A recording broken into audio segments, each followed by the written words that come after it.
called the Rooster over in Gastonia, and the team there is throwing its second annual Roosterlympics this weekend. It's a day packed with all kinds of entertainment, all with the purpose of helping students at one school thrive. The owner of the Rooster, Michael Carpenter, is here with us today. How you doing, man? Great. I just want to clear up, it's next weekend. Oh, I'm so sorry. I hate to misspeak. That's like that. okay. Next weekend. All right, remind everybody what the Rooster is all about. You guys are a pretty cool spot. So the Rooster is a venue in downtown Gastonia. We host live music and entertainment. This will be our second year in a row hosting the Roosterlympics, and the idea was to create an opportunity to give back to the community. And last year we were able to raise over $7,000 for the school, and that money put them over the hump that they needed to purchase equipment for their gym, this interactive equipment to help these kids move and be healthy and more free. Yeah, it's Webb Street School, and I want you to tell me a little bit about what you know about Webb Street School and why making a little money for them is a really good thing. It's important to me personally because that's where my son went to school.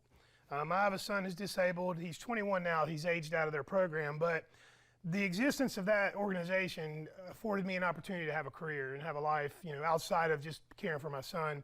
And every family or every child in that school has a family that school helps out. And on top of that, it helps these kids reach their full potential. There's such a wide spectrum of disabilities out there. You never know what a kid's capable of till you give them the opportunity to do it. And they've got trained professionals.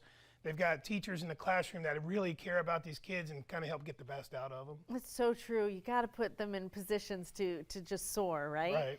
Right. Okay, I love the name Roosterlympics. I want you to walk me through that. Where did that come from? So every year my son would participate in the Special Olympics. And I wanted to do a summertime fundraiser for him, and I was like, well, let's make it fun. Let's make it something that the kids at the school could come to, so we actually have games going on throughout the day that people can compete in. We have cornhole, we have water pong, stuff like that. Yes. And we have other things going on. We're also giving away raffles, raffle prizes. It's really cool. Thank you so much to 50 Flies and Creative Music Management. They have donated an entire drum kit, brand new 6-string guitar and a brand new bass. Those are raffle prizes? Raffle prizes. Oh! Yeah, and that's in addition to like merch bundles from us and the bands and a few other prizes that we have in store. So music is your thing, and there will be a lot of bands out there. 12 bands. 12 bands on 2 stages. We'll have music inside and outside all throughout the day.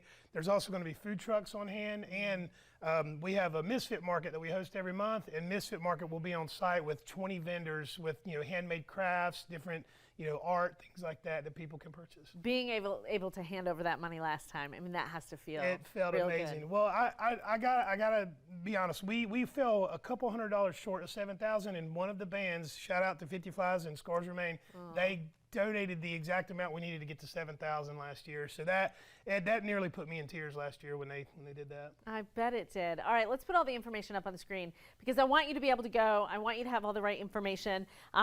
So to be clear, it is Saturday, May 25th at the Rooster in downtown Gastonia, the second annual Roosterlympics. All of the information right there. Follow them on Instagram and Facebook as well. Good to see you, man. Good luck. Thanks a lot. Absolutely. All right.